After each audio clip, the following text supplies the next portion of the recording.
I'm going to talk about a topic that is one of my passions, which is the open source project Gradle. And I mean, correct me if I'm wrong in assuming that most of you have seen Gradle in one way or another. If not, then hopefully this talk will show you one of the things that some things that you can do with this build tool. But also, I will assume that most of you are comfortable using the Maven build tool, isn't it? Yeah? Yes? No? Okay. Well, my name is Almiray. I am Mexican, but I didn't fly all the way from Mexico, although I like it. I'm currently working in Switzerland. I joined Oracle. And which is one of the reasons why I have to show you this slide, which means that if I were to say something about the products and the strategies of Oracle that you make a purchase, then don't believe anything that I said. So you're safe. All right, now let's get into the real deal.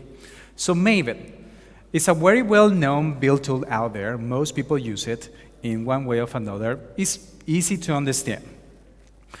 Its basis is a file called the Pom.xml that stands for the Project Object Model. In this file, you're supposed to do two things. It has two responsibilities. One is to define how your project is built, and two, once you have published the artifacts from said project, how the consumers will locate the artifacts. Artifacts could be just a binary jar, sources, Javadoc, what have you. It could be many things. This particular thing, which is the one that has both the consuming part of your project or your library versus how it is built, is something that for a while was good to have, but nowadays the Maven team is discussing whether there should be a separate thing. So they're talking about having something that looks like a client POM or a consumer POM. The naming is still not quite decided yet, but maybe in the future that you will have two different POM files. But don't worry, you will not have to write the second one. It's going to be calculated automatically based on the information that you have. Maven delivers a lot of features out of the box coming from the POM file. Have you ever run the task to find out what is the effective POM? You guys know what an effective POM is? So have you noticed that when you build a project, you can call the clean goal or compile, package, process resources. So these are well-defined phases in Maven. And for each one of these phases, there are default goals attached to them. These goals are provided plugins. But you do not define the clean plugin or resources or compile. Most of the times we don't do it. Why we don't do this? Because this information comes from the parent POM that most projects have. And if you do not define a parent POM, you still have one by default. This is called the Maven Super POM. So one of the great things about the POM model in Maven is that we have a hierarchy of behavior or characteristics or features that can be applied to a project. The strict nature of the structure itself provided by Maven is often said as one of the strongest features that you can find.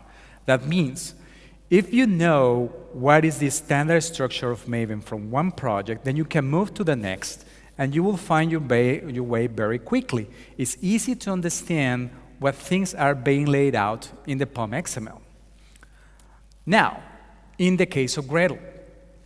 Gradle is a project that came to life around 2008, so it's already mature. It's close to 12 years old. Maven is a bit older than that, 4 or 5, 6 older.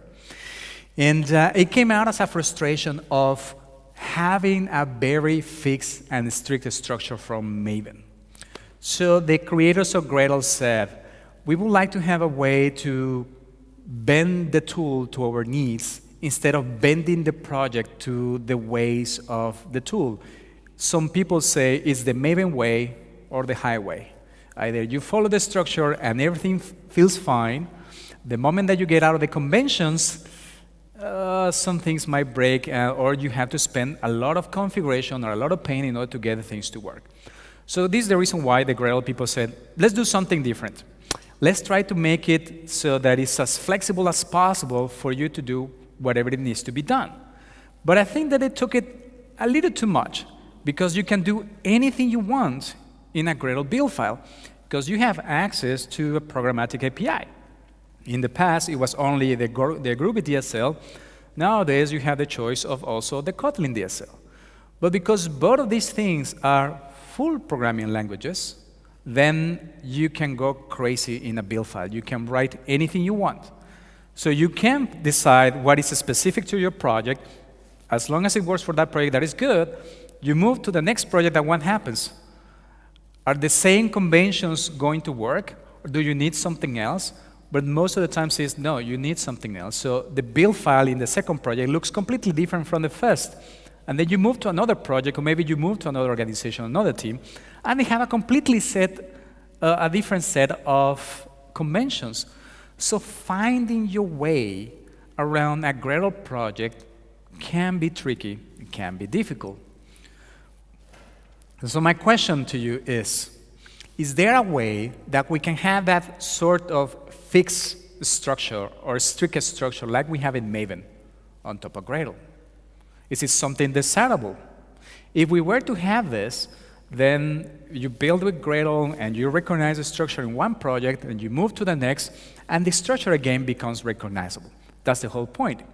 So it turns out that this is actually possible based upon the fact that the Gradle Build Tool is quite extensible and quite flexible. So what we're going to do is apply a bunch of plugins. There have been many attempts at writing all kinds of plugins that give you the Maven-like conventions, but this particular set of plugins are based on 10 years of pain and experience learning how Maven actually works and how we can translate that into Gradle. The first link is the repository that contains the plugins, and the second link is the guide that shows you everything that you need to know about these particular plugins. The plugins themselves are actually self-bootstrapped. The project is built with the previous version of the plugins. And the guide is built using one of the plugins that allows you to create guides. When I migrated from Maven to Gradle, one of the first things that I was missing is the Maven site, a site generator that will contain repos for all the sources and everything that you wanted, so test cases and code coverage and quality, you name it. This does not exist in Gradle yet. But we can migrate into that area if we provide some sort of guide or some sort of manual, and we can use AsciiDoc as one of the formats. That's something one of my patients as well. By the way, as I said earlier, I get very passionate about these topics, and when I do, I tend to speak faster and faster. English is not my native language, so if you feel like I need to stop, please let me know. If you have any questions at any time also, please raise your hand. I'll do my best to answer them.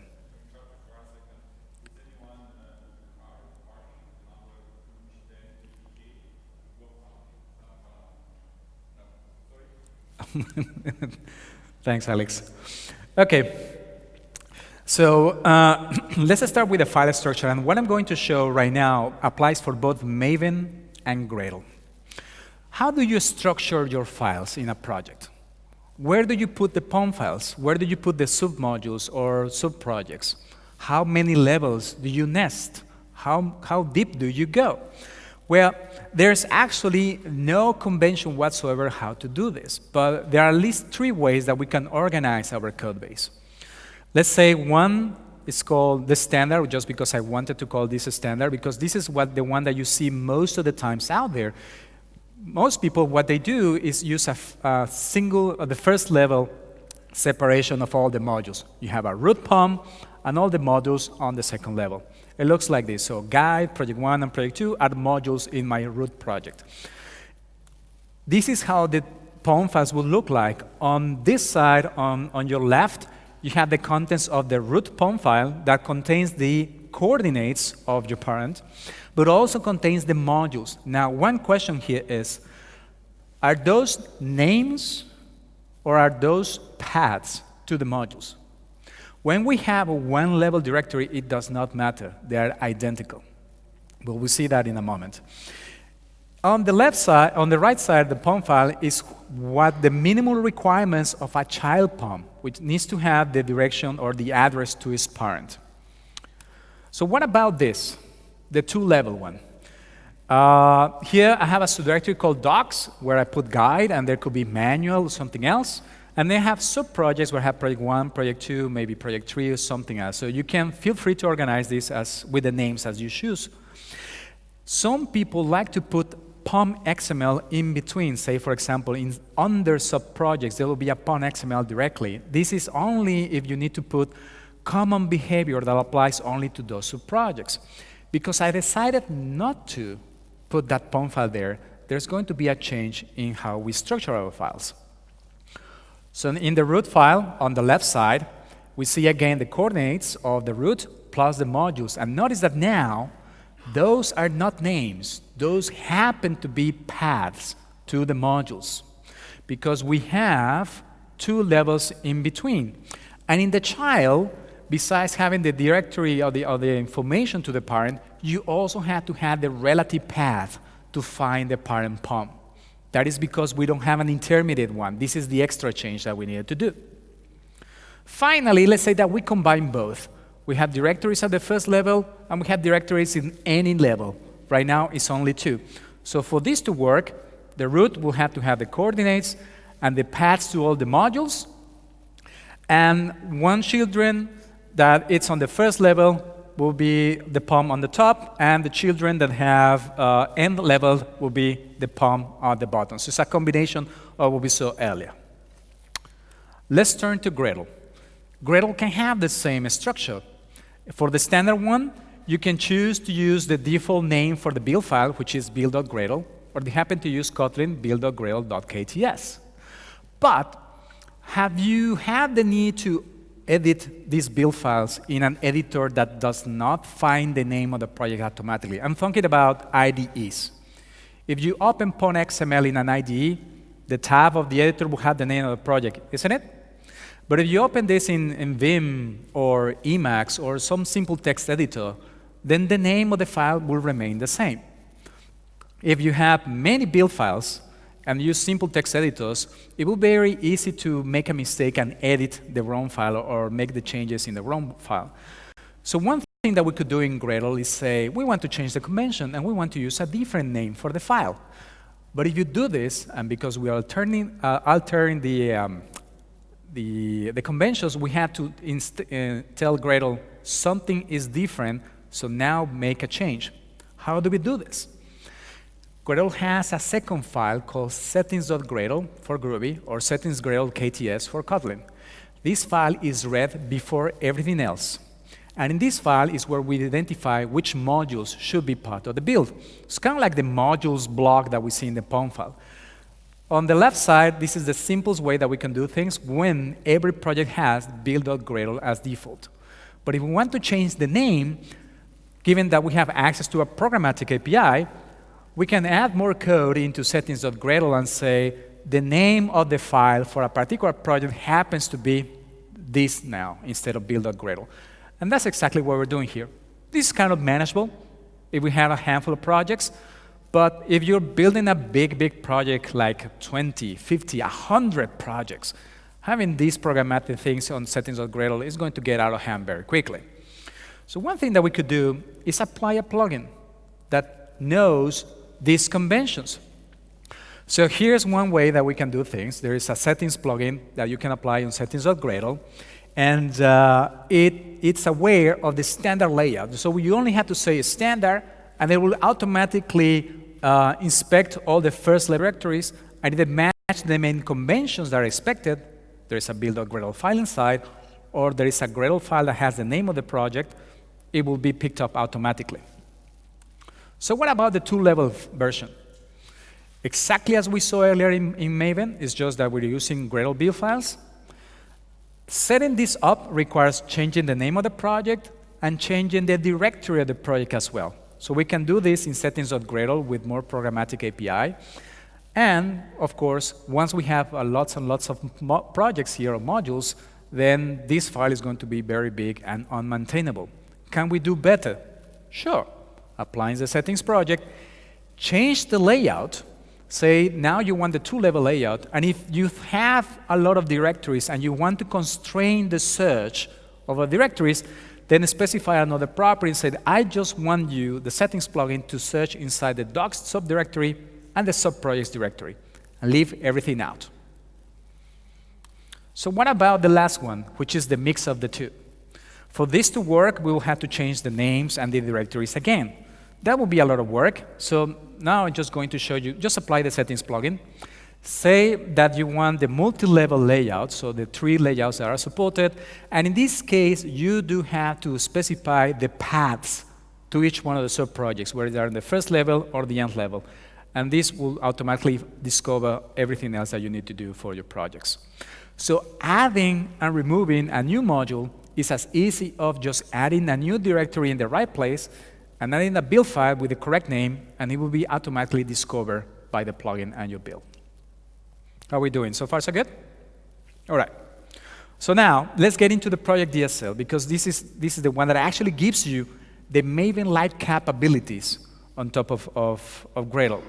So again, to recap, the advantage of the Pom file is that you have metadata about the project, such as the name, the packaging, version, group, description, URLs for source control, license, developers, contributors, dependencies, and the build block, which is how these things should be built. In Gradle, we kind of have some of those things, and we don't. And this is where the DSL comes in. So you apply a plugin called the project plugin, which will apply a bunch of other sub-plugins in between, which we'll see in a moment. And this gives you access to a new config block in the DSL. And in the info block is where you define the common metadata for your project, such as the name, the vendor, description, some links that may be reused for reporting, and a block of people, depending on the role, such as developer or contributor. This information will be mapped into the generated Pom file. You could add any role you want. If you happen to pick the role of author, then the name of the person will also be selected when formatting all your files using the license header. So, when you apply the project plugin, you actually get all these plugins added as a consequence. The base gives you access to the DSL. Build info calculates information about your project, such when it was built, so time and date, who built it, the username of the current shell operation, which JDK, and what is the latest hash commit that you have, whether you're using Subversion or Git or something else.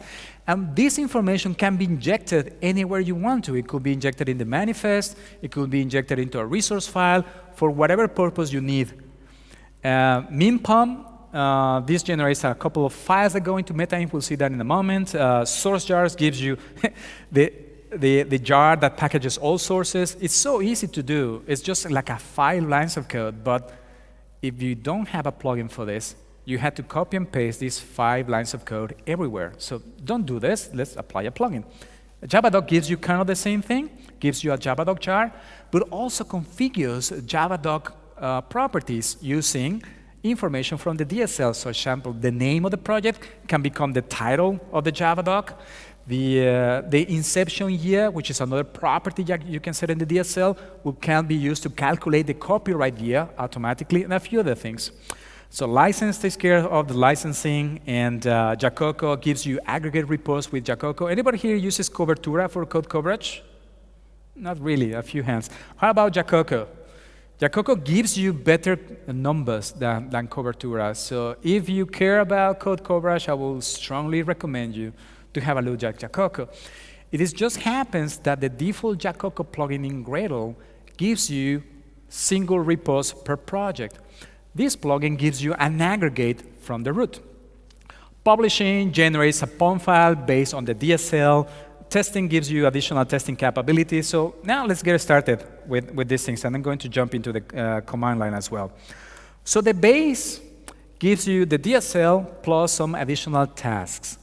So the tasks that we see here on the screen are default ones coming from Gradle. The first one gives you a list of all the projects. The next one gives you dependencies per configurations. If you don't know what a configuration is, it's kind of like Maven scopes, but with additional features. Properties gives you access to all the properties that you have defined, such as in Gradle.properties, in the command line, in the build file, or in your local home Gradle.properties.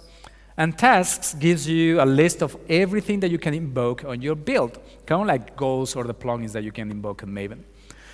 But the base plugin gives you more capabilities. For example, everything that we do in Gradle is based on plugins and extensions. Extensions are those properties that you use to enrich the build. If you want to know which extensions are applied to your build, just call Gradle extensions. If you want to know which plugins have been applied, then just call plugins.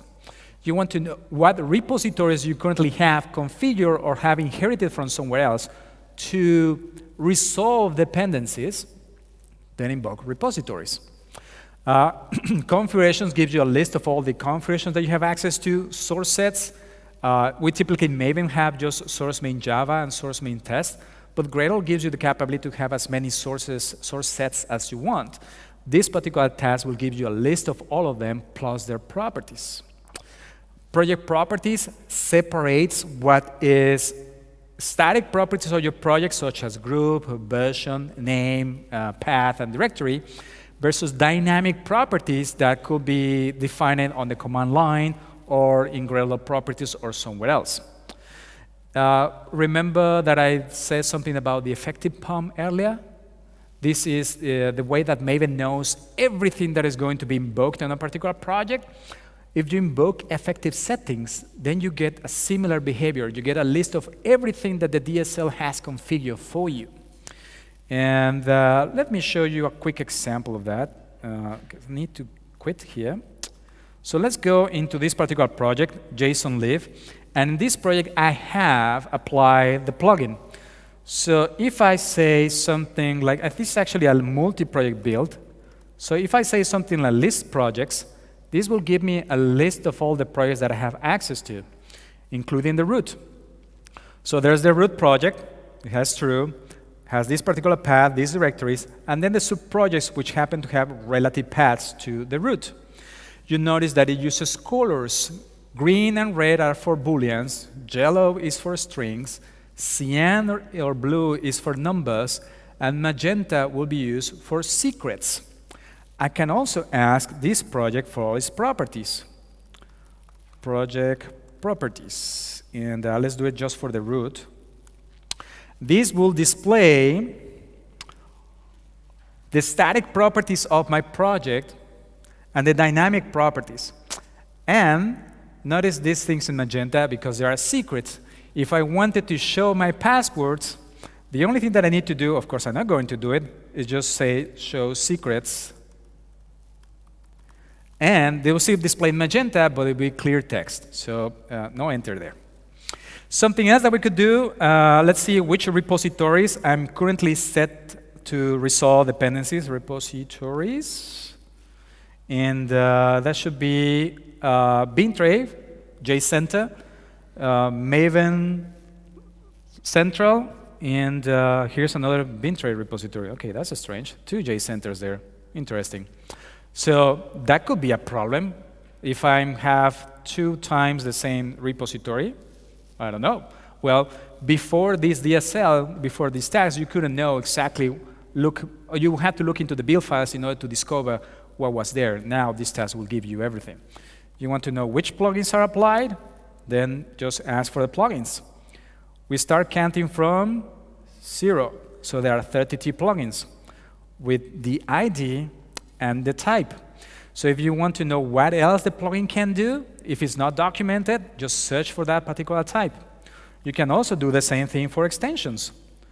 In this case, we have 14 extensions, and the name of the extension and the type of the extension. So the base DSL enables the config block, and this is the type that gives you those capabilities. If the guide weren't enough, and it gives you access to all the properties that you can configure, then search for project configuration extension on the web, and you will find the type, and you'll see all the properties that you can invoke. The same happens for everything else.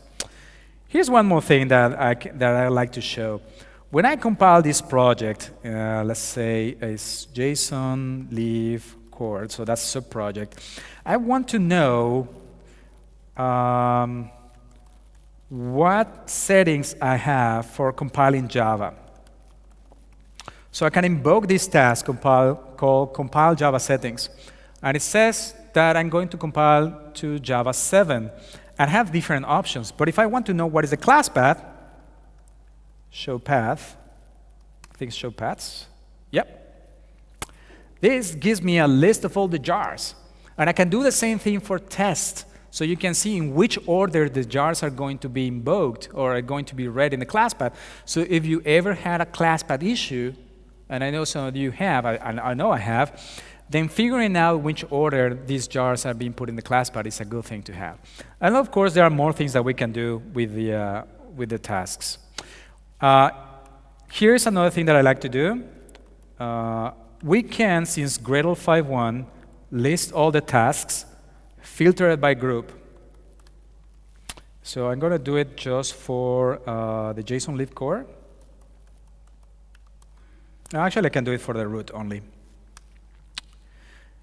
And these are all the additional tasks that this plugin adds.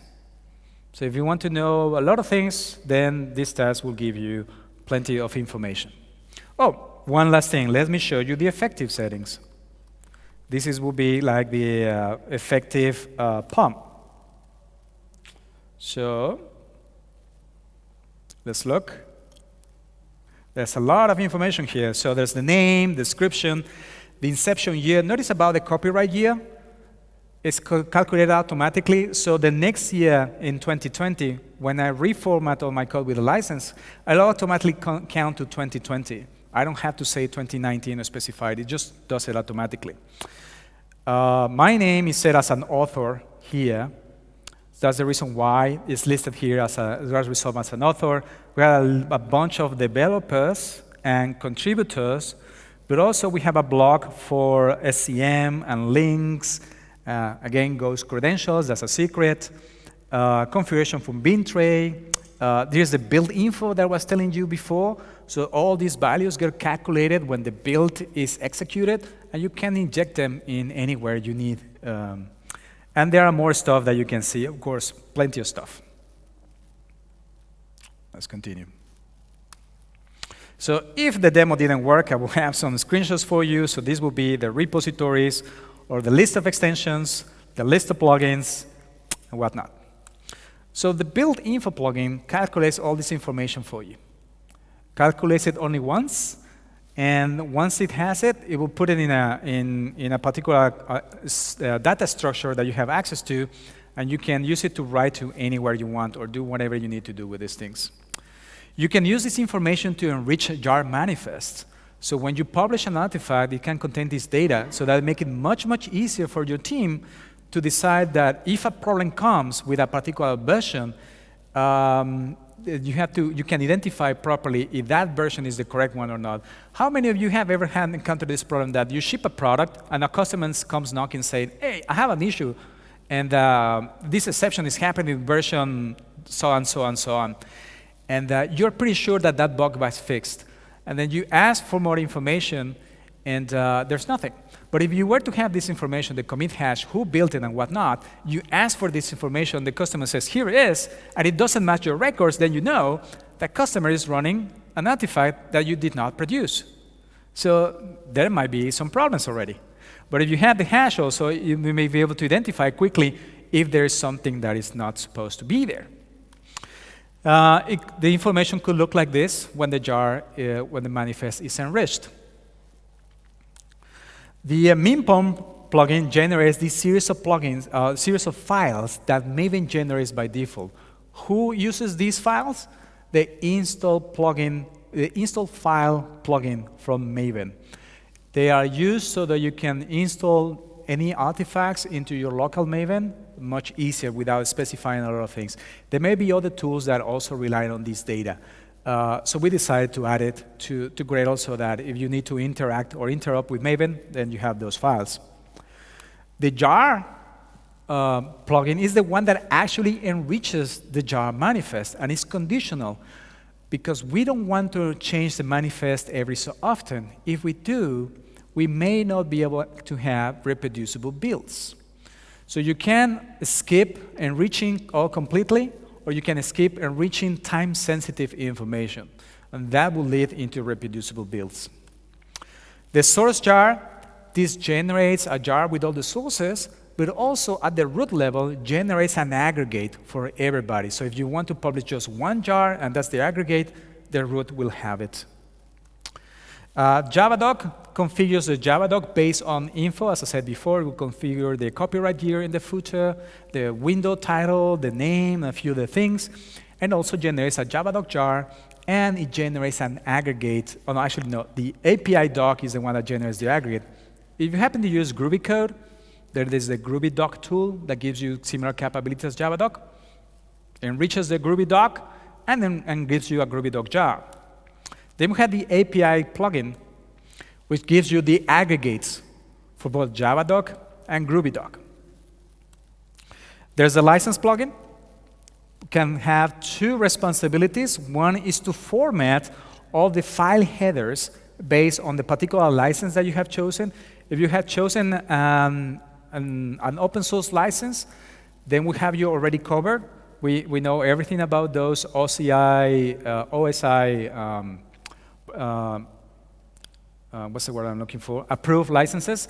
But if you need to use a custom license or a commercial license, it's okay. You can still use it and you can configure.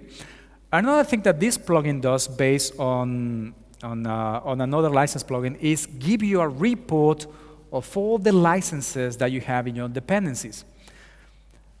Correct me if I'm wrong, but at least I have been in a situation where a customer came to me and said, so I like your product, but I need to know, do you use any viral licenses in your product? That means, are you using GPL or something else that is not compatible with what I need?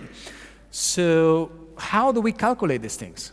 Well, you could go on the web and for each repository or actually each artifact, find the correct license, and that is time-consuming. Or you can automate this thing, and that's exactly what this plugin does. You call a license, download licenses, and this will generate a report for all the runtime and compile time dependencies. And it will tell you exactly which licenses there are. It can give you an HTML report and XML. And this task called aggregate license report generates an aggregate at the root level, so every subproject that you have gives you one report, and in just a matter of seconds, you can find out if you are using a license that your clients may not be happy with. Jacoco, this gives you an aggregate of every single test type that you have there. So it could be unit test, functional test cases, integration, and it all works at the root level. Source HTML generates a prettified report of your sources using different syntax highlighters. The default one, I think, is Eclipse-like, but you can change this.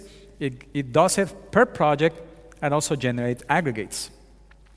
Source stats, it gives you some analytics on how many lines of code per a particular type of file you have. It may be Java, JavaScript, Clojure, Kotlin, Scala, Groovy, you name it.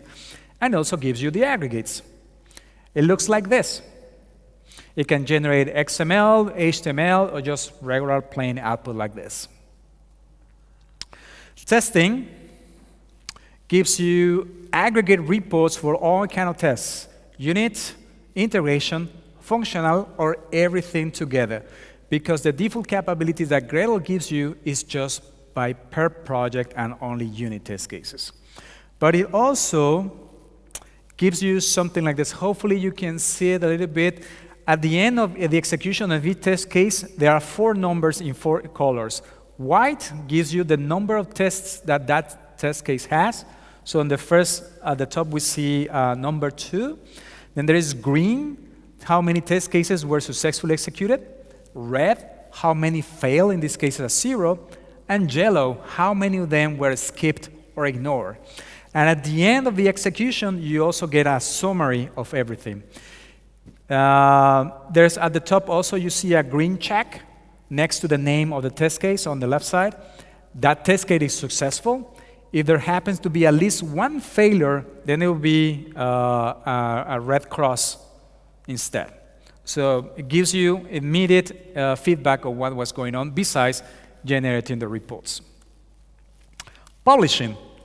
This is where it takes information from the Pom, or looks like a Pom, and it will generate everything that you expect. So name, description, licenses, developers, contributors, and dependencies. It configures the Pom based on the rules that are required to publish projects to Maven Central. So if you follow the conventions by this DSL, then you're ready to publish to Maven Central very quickly. The artifacts that you publish can be optionally signed using your PGP key, or you can sign it in any different way. It will also automatically publish not just the binary jar, but the source jar and the Java doc, which are rules required by Maven Central. You can also publish to any Maven-compatible repository. So it could be an artifact proxy like a Nexus or Archiva, or what have you, whatever it is. Or you can use Bintray to publish to the Bintray service, and then automatically from Bintray JS Center, sync back into Maven Central. So it also configures the Bintray plugin, the default one, using all the information available from the DSL. So it reuses that information. There are additional plugins. There are close to 29 plugins so far. So if you are into Kotlin, there is a project called Doka that allows you to generate documentation in 5 different formats. So the Kotlin doc plugin gives you access to that and also aggregates, if I'm not mistaken.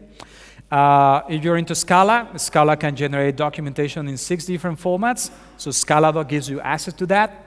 If you are like me and you like to have another set of prettified documentation on your sources where you can click links on the types, that is the Maven JXR plugin. So we decided to wrap that plugin into Gradle called SourceXref. Gives you that capability, that report. If you need to generate a bill of materials POM file, that's what the POM plugin does. If you need to calculate the binary difference between 2 different releases, then we use Clear. That's a made-up name from a project called posted in SourceForge.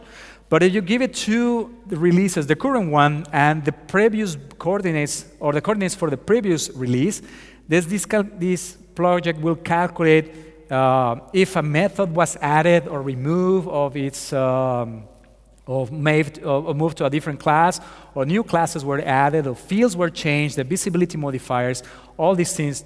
Some of these constitute binary breakages, and some others don't. And there are 3 levels of reports that you can get from this. The guide will generate the documentation, and integration and functional test gives you access to additional source sets that you can use to have integration and functional test cases. Okay. So now let's move on to something else. Unless you have a question on this. So far, so good?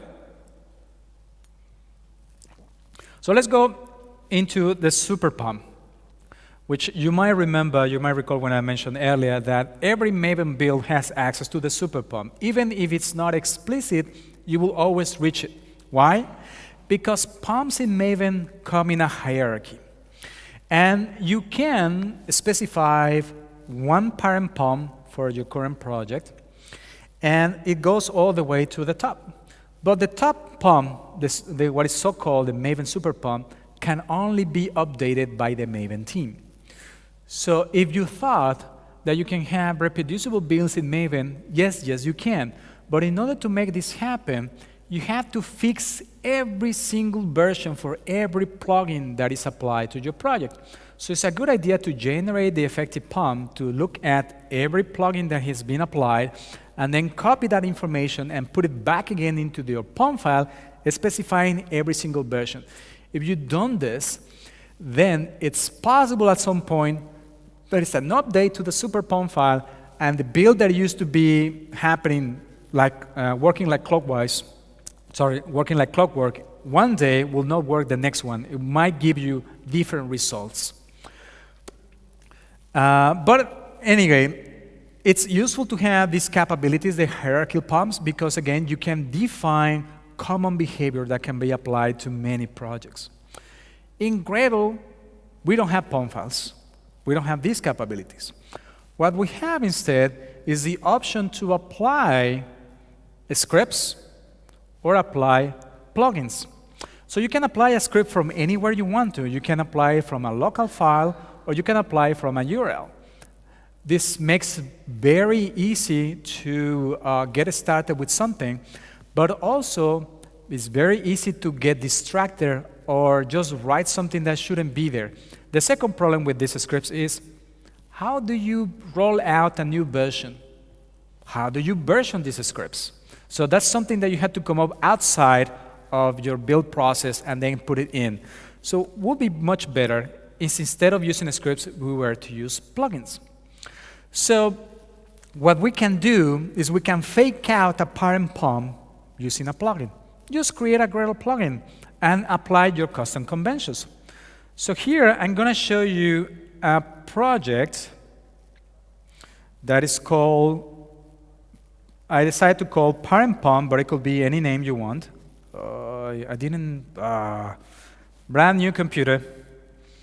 I should have done this earlier, which is font size. What is it? I want to find out the way to, screw it. Let's do it quickly. Where's presentation mode? Find action. Enter presentation mode. There it is. All right, it looks a bit bigger. So here we have the JSON lib. Now let's move into the other project.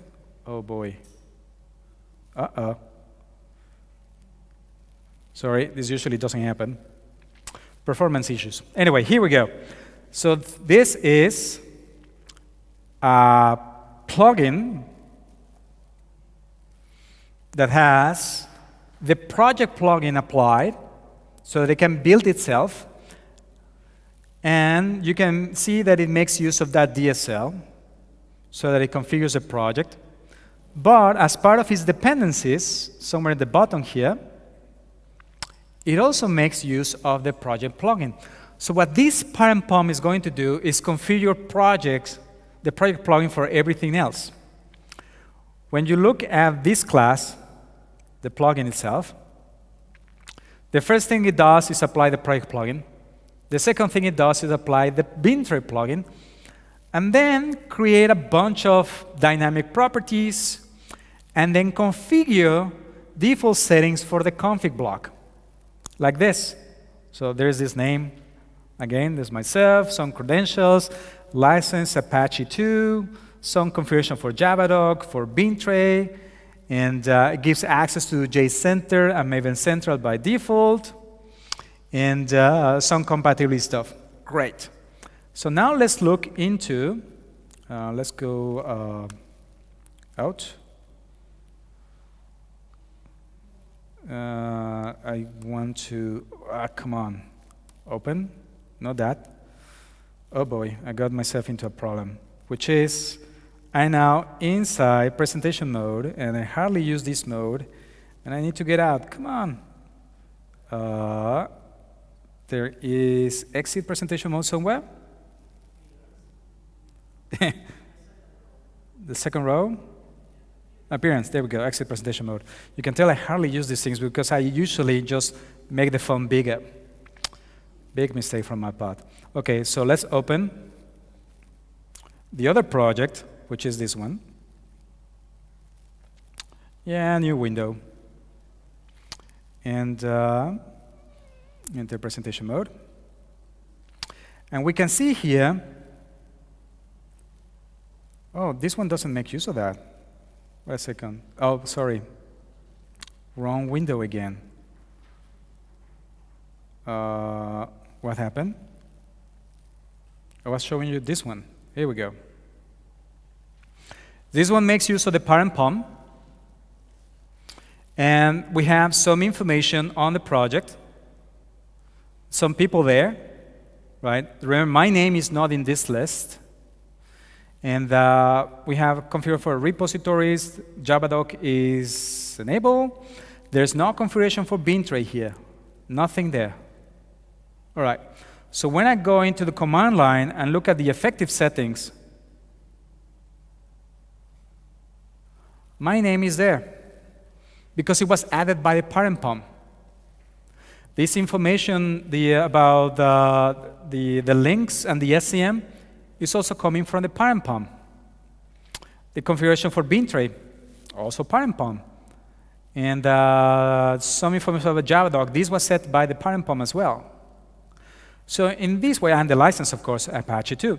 So if we were to do this, if we were to have this kind of a super Pom idea, then your secondary projects will have less configuration. You know that everybody inherits the same things. You can, at any point, if you want to, you can change things. You can update any properties that you don't feel like inheriting from the parent Pom. And if all of these projects start to use the DSL, then moving from this project, which is the JSON leaf, if I were to go back to what I had before, which is open recent parent Pom. Come on, remember, don't ask me again. The configuration here on this DSL, sorry for the short font again. The way that this thing is configured is very similar to the way that this one is configured. So we are now in the realm of finding a common structure within one project at the next. All right, got a few more minutes. Okay, so that was the demo for the Gradle Super Pom. And let me remind you, this is done using just the capabilities of a Gradle plugin. If you want, you can apply the DSL, or you can use any convention that you deem necessary for your organization or your team. So everything that we have seen so far is open source. If you have not contributed to open source before, it's very, very easy.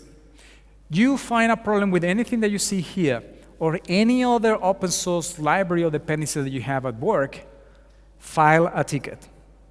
As simple as that, nothing more.